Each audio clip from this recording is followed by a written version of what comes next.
There's something fabulously naughty about taking a practical estate car and shoving a socking grey engine under the bonnet.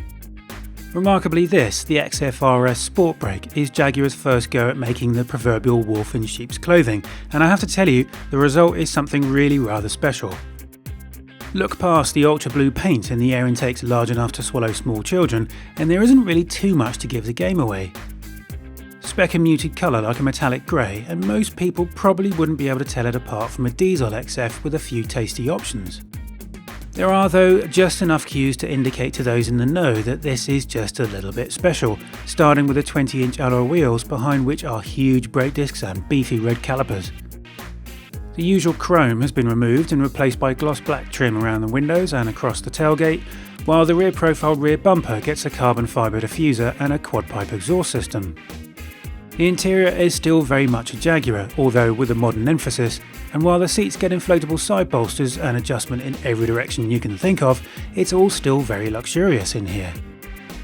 There's a fine selection of materials too, most notably the contrast piping and stitching, plus the appealing carbon weave material on the seats and doors. The dashboard fascia is finished in aluminium, while the centre stack carries straightforward controls for the audio and climate functions. There's no iDrive style controller in here, thankfully. Of course, the XF's trademark air vents that open when the car is started also feature, while the centre-mounted touchscreen carries more functions for the climate and media system. It can play DAB digital radio, DVDs and CDs, some of which can be stored in the system, plus music from your phone over Bluetooth. Overall, it works well, and the SatNav function provides full UK postcode capability, although it can all feel a touch laggy in operation, and some of the graphics look a little blocky in comparison to the high-res systems of the competition. The sound though is incredible thanks to the 825-watt Meridian surround sound system with no discernible distortion even at ear-bleeding volume levels. The instruments are elegant and a model of clarity, although I personally would have liked the option to replace the clock in the central display with something more useful. The rear seats are surprisingly comfortable, and being the Sportbrake model, there's more headroom on offer than that in the saloon version, and although 3 full seatbelts are provided, whoever's in the middle will have to get used to straddling the high transmission tunnel. Boot space is a useful, if not massive, 550 litres with the seats in place, with a useful set of adjustable load rails, load hooks and storage compartments to help keep your belongings restrained, and you're going to need them, while an underfloor compartment offers a little extra space plus a home for the battery and other systems.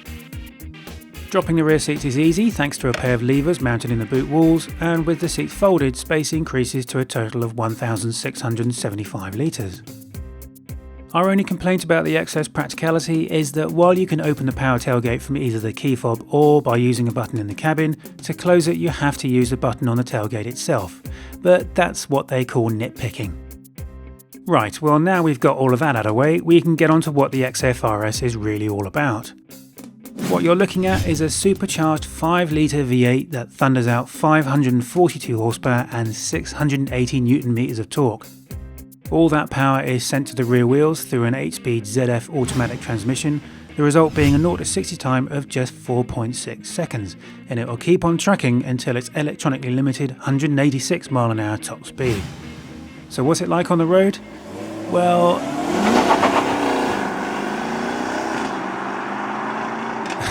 it's quick.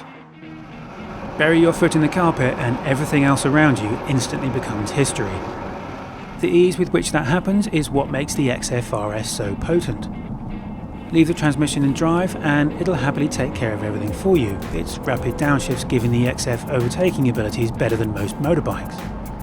It's intelligent enough to recognise when you're performing a series of overtakes and will hold on to a lower gear automatically, and it will do the same for corners too.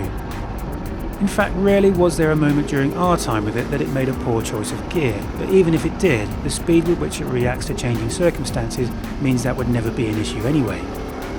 Of course, that's not to say the gearbox is best left to its own devices, because there's another level of driver involvement on offer through the use of the steering wheel mounted pedals. If you can see an overtake opportunity developing, you need only pull back on the left-hand paddle to swap down a cog or two, with the engine management system automatically blipping the throttle to match the engine speed to the new gear. While some systems revert back to automatic mode after a set amount of time, the XF will leave you in that gear as long as it thinks you need it.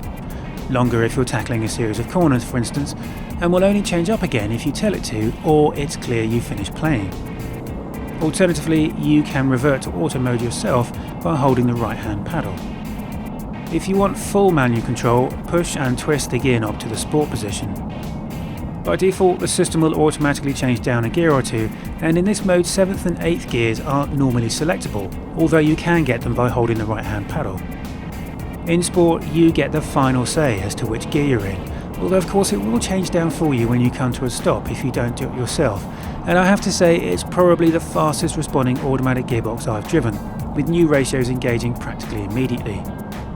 This rapid response helps make a series of corners even more enjoyable, and it's here that you'll discover the handling is more than equal to the task. Body control is incredibly tight, turn-in is flat and crisp, and its natural state through a corner is remarkably well balanced for a car this size, until you give it an intentional bootful of course and hang the rear end out, something that's tantalisingly easy to do even without engaging race mode. The XFR-S's party trick though is that this level of performance is all wrapped up in a huge blanket of civility. For all its taut body control, the ride is incredibly comfortable. Whereas the German competition gives things a harder edge that can become tiresome, the Jag gives you genuine all-day comfort and a ride that wouldn't upset your mother. It's also very quiet in here.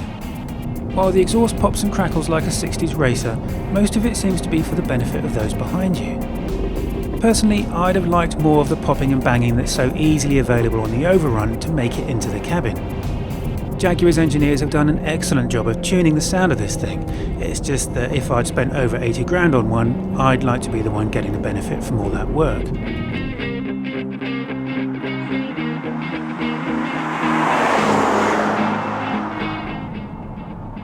If you imagine a line with practicality at one end and performance at the other, cars normally exist at a particular point along it, and they occupy a finite amount of space.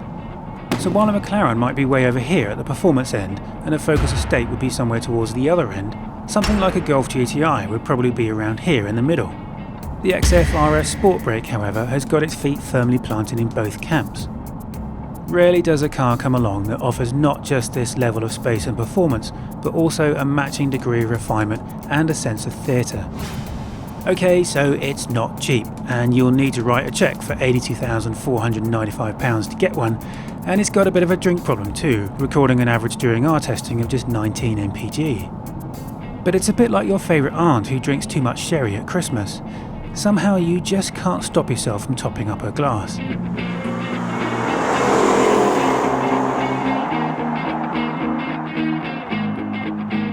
The XFR-S Sportbrake then is that rarest of beasts, a refined, luxurious and practical car that makes you feel incredibly naughty whenever you drive it. I challenge you to not love every minute of it.